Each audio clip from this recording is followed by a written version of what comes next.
유월절에 대한 얘기입니다. 여러분, 유월절을 모르시는 분들 거의 많이 없으실 거예요. 이스라엘의 역사는 언제부터 시작이 되느냐면 아담으로부터 시작되는 게 이스라엘의 역사 아니에요. 아브라함이 갈대아 우르에서 하나님의 부르심을 받고 가나안 땅에서 정착하며 사는 그 순간부터 이스라엘의 역사는 시작이 되거든요. 그래서 아브라함, 그 아들 이삭, 그 아들 야곱까지 이렇게 잘 살다가 야곱의 11번째 아들 요셉이 형들의 시기와 질투로 애굽으로 노예로 팔려가잖아요. 그런데 얼마 안 있다가 그 지중해 연안의 모든 나라에 아주 심각한 기근이 찾아오기 시작한 겁니다. 이때 야곱의 형들이 양식을 구하기 위해서 동생이 거기 살아있는지도 모르고 애굽에 갔다가 총리가 된 동생을 만나잖아요. 그리고 그 기근을 해결하기 위해서 가나안 땅에 있는 모든 가족들이 애굽의 고센 땅에 머물기 시작하면서 가나안 땅은 비워놓고 애굽 땅에서 이스라엘 백성들이 살기를 시작하는데 무려 잠깐 있으면 되겠지, 이 기근만 피하면 되겠지 하고 내려갔던 애굽 삶이 약 400년이 지난 거예요. 점점 이 이스라엘 백성들이 번성하기 시작하자 이 바로 왕이 두려움을 느끼기 시작합니다. 너무 숫자가 많아지네. 그러다가 외적이 쳐들어올 때 이스라엘 백성들과 함께 한편이 돼서 우리나라를 삼키면 어떻게 하나 하고 그때부터 이스라엘 백성들을, 애굽에 살고 있는 이스라엘 백성들에게 고통을 주기 시작합니다. 딴 생각 못하도록이요. 얼마나 고통스러웠으면 이스라엘 백성들이 하나님께 울부짖어요. 너무 고통스럽습니다. 힘듭니다. 그럴 때 하나님께서 모세를 보내셔서 그 고통 가운데서 이스라엘 백성들을 끄집어내는 역사가 바로 출애굽의 역사입니다. 바로가 그래 잘 가라, 이제 우리가 헤어질 때가 되었겠다 그랬나요? 아니지요. 그 애굽의 경제 성장을 이루는데 놀라운 노동력이거든요. 근데 어떻게 그 이스라엘 백성들, 그 수많은 이스라엘 백성들을 잘 가라고 내보내줄 수 있겠어요? 그러니까 안 보내주는 거예요. 그래서 하나님께서 첫 번째 재앙, 두 번째 재앙 계속해서 재앙을 내리는데 보내줄 듯 하다가 안 보내주고, 보내줄 듯 하다가 안 보내주고, 자꾸 이 바로의 왕이 변심을 하자 마지막 10번째 재앙을 내리시는데 그 10번째 재앙이 애굽에 있는 모든 장자들이 다 죽는 재앙이에요. 이 장자를 얼마나 귀하게 생각했던 그런 문화였는데요. 장자들이 죽는다? 이건 그들에게 큰 재앙이었거든요. 그럼에도 불구하고 이 장자 재앙이 내려지기 전까지 바로는 이스라엘 백성들을 보내주지 않았고, 이 장자의 재앙이 내려질 것을 대비해서 하나님께서 이스라엘 백성들을 살리고자 어린 양 한 마리 잡아라. 그리고 그 피로 너희들이 살고 있는 문설주에다가 발라라. 그러면 죽음의 신이 모든 애굽의 장자들을 치고 죽이고 나아갈 때 문설주에 발라진 그 피를 보고 패스 오버할 것이다, 그냥 넘어갈 것이다, 유월할 것이다 라고 말씀해 주세요. 그리고 모든 장자들이 다 죽지요.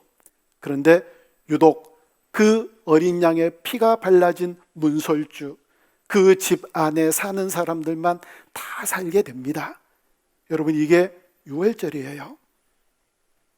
그래서 이스라엘 백성들이 날마다 유월절이 되면 여행자의 옷을 입고 그 밀가루 반죽에다가 누룩을 넣어서 발효시켜서 그래서 만들어야 이 떡이 맛있는데, 누룩도 넣지 않고 발효도 되지 않는 그 떡을 그냥 가지고 나아가서 유월절을 지키거든요. 그러면서 자녀들에게 그렇게 교육을 해요. 얘들아, 우리 조상들이 이렇게 여행자의 옷을 입고 급하게 뛰어나갔단다. 왜냐하면 아까 말씀드렸잖아요. 내보낼 듯 하다가 안 보내주고 내보낼 듯 하다가 안 보내주니까 자, 이제 나가라는 명령이 떨어졌는데 우리 빨리 가자, 빨리.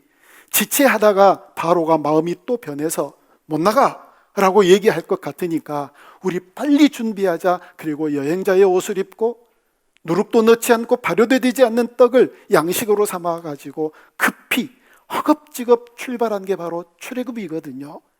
그래서 그때를 생각하면서 우리가 이렇게 출애굽을 했단다, 하나님께서 우리를 이렇게 구원해 주셨단다. 우리를 애굽에서 고통 가운데서 꺼내 주셨단다 하고 유월절을 계속 지켰던 사람들이 바로 이스라엘 백성들이었어요.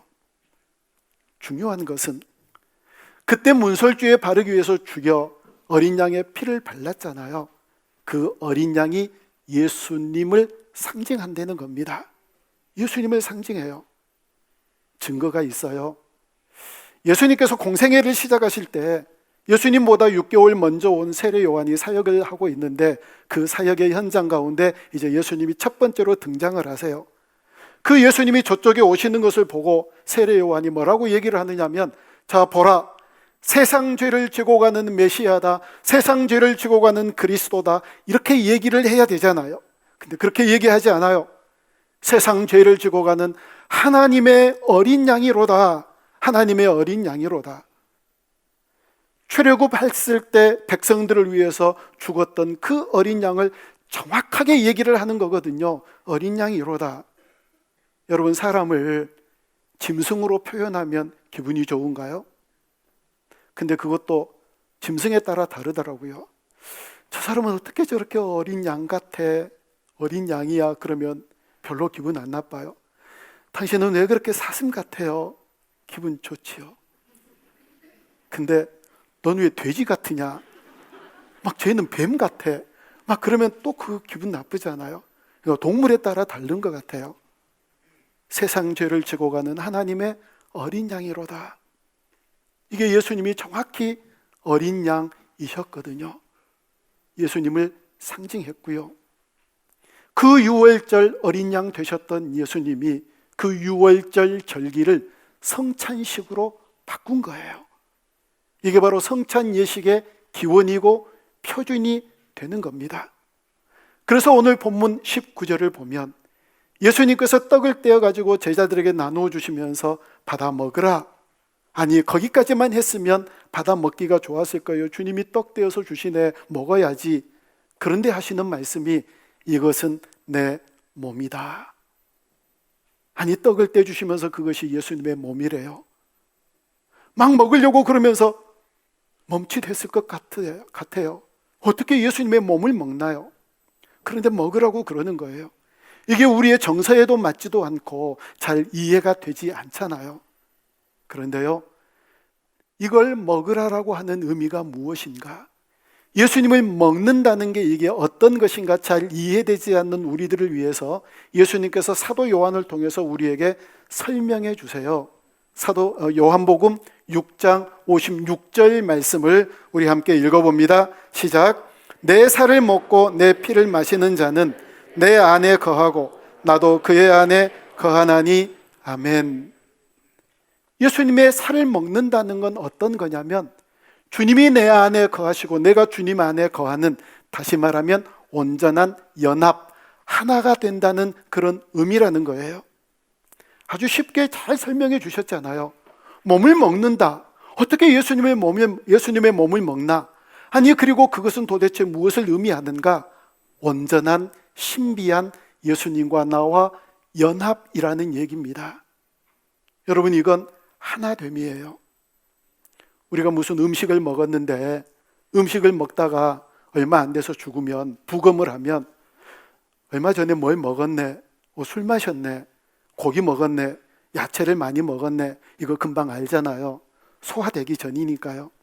그런데 음식이 다 소화가 되어버리고 나면, 그리고 한 달 후에 있다가 죽었는데 부검을 하면 이렇게 피를 들여다보면서 뼈와 살을 이렇게 바라보면서 얘 한 달 전에 뭐 먹었네. 여기 의사 선생님들 많이 계시죠? 아나요? 그건 모르는 거예요. 이미 소화가 다 되어버렸으니까 이제 하나가 되는 거예요. 뭘 먹기는 먹었는데 그 형체를 찾아볼 수 없이 하나가 된, 피에도 살에도 뼈에도 이제 온전히 하나가 된 이 연합을 의미한다는 겁니다. 여러분, 성찬 예식 많이 하셨잖아요. 그래서 예수님의 몸을 먹고 나서 예수님과 온전한 하나, 온전한 연합 이루셨나요? 하나 되셨나요? 어떠세요? 그걸 내가 스스로 점검해 봐야 돼요. 나는 정말 그 예수님의 몸을 먹고 나서 예수님과 하나 됐나? 온전하게 연합이 됐나? 세 가지로 알 수 있는데요.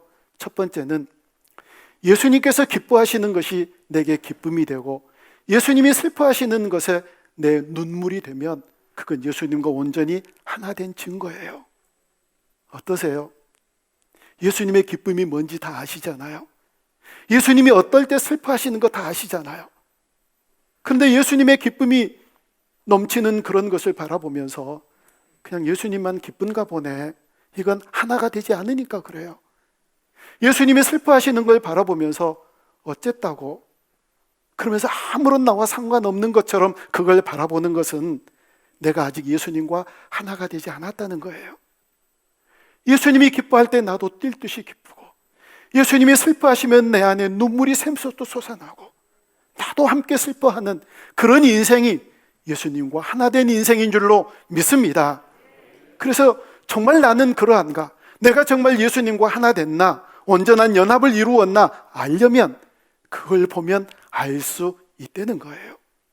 두 번째로 알 수 있는 건 주님, 내 손과 발과 내 입술과 나의 모든 것을 주님께 드립니다. 주님께서 하시고자 하는 일 나를 통해서 마음껏 이루어 주세요. 내가 주님 도구 되겠습니다. 주님이 주도권을 가지고 내 인생을 이끌어가 주세요 하고 주님께 내어놓는지, 아니면 여전히 내 주인이 내가 되어서 내 마음대로 살아가는 인생인가를 보면 내가 주님과 하나인가, 온전히 연합되었나, 아니면 여전히 괴리가 큰 그런 인생을 살아가는가를 알 수 있는 거예요. 그러니까 자가 점검을 해봐야지요. 마지막 세 번째는 여러분, 죄를 어떻게 이기세요? 죄를 이기기 위해서 몸부림을 하고 막 엎드려 뻗쳐 한 100번 하고 이런저런 수고와 노력과 땀을 열심히 흘려서 그래서 죄를 이기고 죄와 상관없는 그런 인생을 살아가는 것이 아니라 예수님과 내가 온전히 하나가 되고 연합을 이루는 사람들은 그냥 자연스럽게 죄가 멀리 되어지는 거예요. 그냥 죄가 싫어지는 거예요. 내가 예수님과 하나 됐는데, 주님과 내가 온전히 연합되었는데 어떻게 죄의 길을 갈 수 있나요? 그것 보면 안다고요. 내가 주님과 하나 됐나, 아니면 여전히 따로따로인가? 기억하십시오. 예수님의 기쁨이 나의 기쁨이 되고 주님의 슬픔이 나의 눈물이 되는가? 내가 온전히 주님께 드려서 주님이 도구 삼아 주시도록 나를 내어드리는 인생인가? 죄를 노력해서 이기는 것이 아니라 그냥 자연스럽게 주님과 내가 하나가 되기 때문에 죄가 싫어지고 죄를 멀리하는 그런 인생을 살아갔는가? 그것 보면 안다고요. 날마다 스스로 점검하면서 우리 주님과 온전한 신비한 연합을 이루어 하나된 그런 복된 인생을 살아가는 우리 모두가 되어줄 수 있기를 주님의 이름으로 축원합니다. 두 번째는 피예요. 자, 오늘 20절에서 예수님께서 잔을 주시면서 하신 말씀을 우리 다시 한번 같이 읽어봅니다. 시작. 저녁 먹은 후에 잔도 그와 같이 하여 이르시되 이 잔은 내 피로 세우는 새 언약이니 곧 너희를 위하여 붓는 것이라. 아멘. 잔을 주세요. 마셔라. 아까도 말씀드렸듯이 그러면 그냥 활짝 마셨을 거예요. 근데 막 마시려고 그러니까 너 피다. 그럼 이게 어떻게 먹어요? 왜냐하면 이스라엘 백성들은 율법의 피를 절대 못 먹게 했거든요. 그런데 피를 마시래요. 이게 얼마나 끔찍한 얘기인가요? 그러면서 주님께서 그 피를 주시고 마시게 했어요. 그런데 이 성경에서 이 피가 의미하는 것이 무엇인지, 피의 개념, 피의 정의가 어떤 것인지를 세 가지로 얘기를 하는데, 첫째는 피는 생명이래요. 우리 레위기 17장 11절 말씀을 같이 읽어봅니다. 시작. 육체의 생명은 피에 있음이라. 내가 이 피를 너희에게 주어 제단에 뿌려 너희의 생명을 위하여 속죄하게 하였나니 생명이 피에 있으므로 피가 죄를 속하느니라. 아멘. 생명은 피에 있어요. 피는 곧 생명이에요. 누가 부인할 수 있죠? 아무도 부인 못해요. 피는 생명이에요. 두 번째로 성경에서 이 피는 죄를 속하는 것이래요. 이 피는 피 흘림이 없이는 죄를 사함이 없다고 히브리서 9장 22절에서 말씀하거든요. 자, 같이 읽어봅니다. 시작. 피로써 정결하게 되나니 피 흘림이 없은즉 사함이 없느니라. 아멘. 성경은 단언합니다.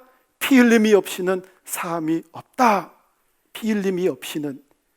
여러분, 계속해서 사람이 죄의 사함을 받기 위해서 동물을 죽여가지고 그 피를 뿌리면서 또 죄의 사함을 받고 또 죄의 사함을 받고 계속해서 그 일을 반복했잖아요. 그런데 예수님께서 마지막 피 흘려 죽으시면서 이제 그렇게 또 동물을 잡을 필요가 없다. 내가 너희들 대신 피 흘려 죽었다. 주님 아니면 우리가 피 흘려 죽어야 될 존재였거든요. 피 흘림이 없이는 죄의 사함이 없어요. 피는 죄를 사합니다. 마지막 세 번째로 피는 언약이라고 얘기를 하는데 히브리서 9장 19절과 20절 말씀을 우리 같이 읽습니다. 시작. 모세가 율법대로 모든 계명을 온 백성에게 말한 후에 송아지와 염소의 피 및 물과 붉은 양털과 우슬초를 취하여 그 두루마리와 온 백성에게 뿌리며 이르되 이는 하나님이 너희에게 명하신 언약의 피라 하고 아멘. 이게 무슨 얘기냐면 짐승들의 피를 계속 흘리게 하면서 그걸 제물을 드려 하나님 앞에 제사를 드리면서 하나님이 한 약속을 해주세요. 이것이 끝날 때가 있다. 이것이 완성될 때가 있다. 그 피 흘리는 것은 계속해서 어떤 한 언약, 약속. 이게 무슨 약속이죠? 예수님을 보내셔서 이 모든 피 제사를 완성할 것이다라고 하는 이 약속. 이게 바로 성경에 나오는 피에 대한 개념이에요.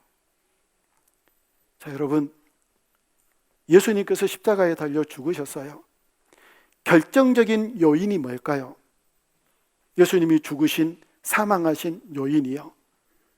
가시면류관 쓰시고 그 혹독한 채찍을 당하시고 옆구리에 창을 찔리시고 손발에 못을 박았고 그리고 사람들이 그렇게 조롱하고 모욕한 그런 스트레스 때문에 합병증으로 죽으셨을까요? 그러실 수도 있었겠지요.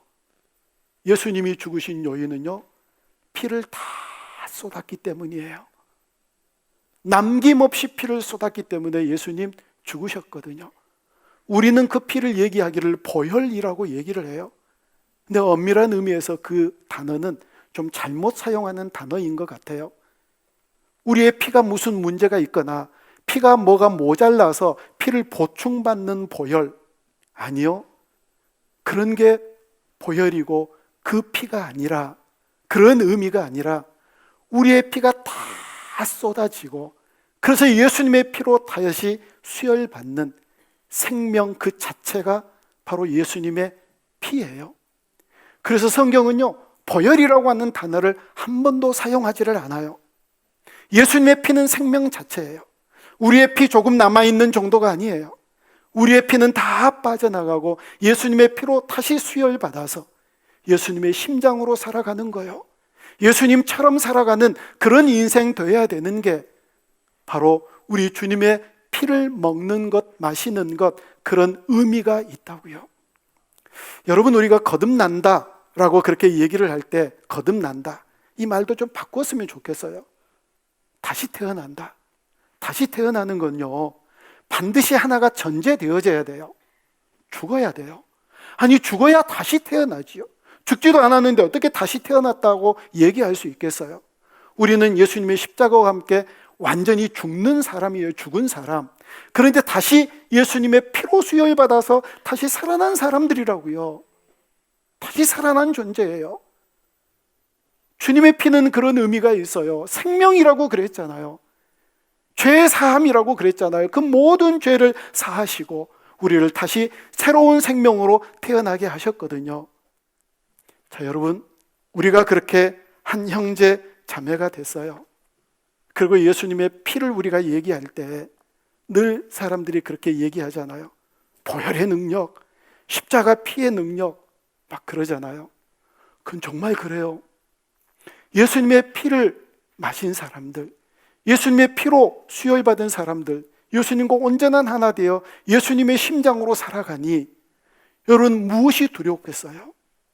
그래서 정말 그 피로 덮어진 사람들, 그 피로 예수님의 심장으로 살아가는 사람들은 그 안에 있는 모든 우울감들이 다 사라지게 될 줄로 믿습니다. 그 안에 있는 모든 악한 영들이 예수 그리스도의 그 능력의 피, 십자가의 피의 능력으로 떠나가게 될 줄 믿습니다. 질병에 처해 있는 사람들도 예수님의 은혜 안에서 해결되는 놀라운 역사를 만나게 될 줄 믿습니다. 우리 안에 폭력과 증오로 가득 차 있다 할지라도 그 피로 수혈 받으면 그 폭력과 증오가 다 사라지고 주님이 주시는 평화로 가득 찬 놀라운 인생을 살아가게 될 줄로 믿습니다. 주님의 몸, 주님의 피는 바로 그와 같은 것을 의미합니다. 주님의 몸으로 나와 예수님이 하나가 되어지고 주님의 피를 수혈받아서 우리 주님처럼 살아가는 인생이 되는 거예요. 주님의 몸 떡을 먹는 것은 우리 주님과 내가 완전히 하나가 되는 것이다. 신비한 연합을 이루는 것이다. 피를 마시는 것은 그로서 새 생명을 누리는 것이다. 그래서 예수님의 심장으로 살아가고 예수님처럼 작은 예수로 살아가는 인생이 되어야 된다. 어제 어떤 연구기관에서 저에게 문자가 왔어요.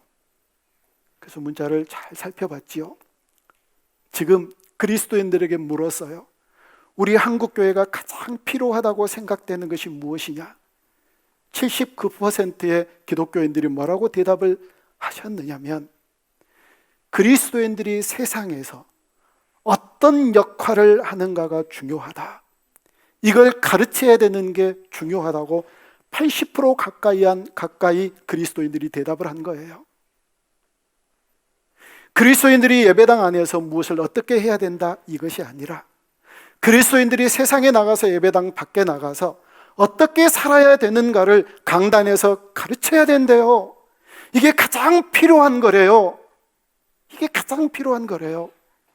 여러분, 그래서 계속해서 말씀드리잖아요. 우리가 어떻게 살아야 되느냐? 예수님의 몸을 먹고 하나가 되었으면, 예수님의 피를 마시고 예수님의 심장으로 살아가는 작은 예수가 되었다면 세상에 나가서 빛이 되어야지요. 예수 그리스도의 향기를 드러내며 살아가야지요. 나 저 사람 같으면 예수 믿고 싶어. 저 사람 같으면. 그런데 요즘 세상 사람들이 뭐라고 그러나요? 나 예수 믿으면 저 인간 될까 봐 예수 못 믿겠어. 이제 우리 그런 얘기 듣지 말아야지요. 성만찬했으면, 주님의 몸과 그리고 살을 먹고 피를 마셨으면 작은 예수로 살아가는 그런 복된 인생 되어야지요. 여러분, 정말 우리 그런 목표를 가지고 살아가게요. 더 온누리교회 누군가를 보면 나는 그 사람 보면 예수 믿고 싶어. 저 사람 같으면 나는 예수 믿을 거야. 이게 우리 주님께서 가장 바라시는, 너희들 왜 내 몸을 먹었니? 너희들 왜 내 피를 마셨니? 그렇게 말씀하지 않으실 거 아닌가요? 내 몸을 먹고 내 피를 마시더니 세상에 저렇게 빛이 되고 소금이 되었구나. 그렇게 말씀하실 수 있는 신비한 연합을 이루어 작은 예수로 살아가는 우리 온 공동체 지체들이 다 되어줄 수 있기를 주님의 이름으로 축복합니다.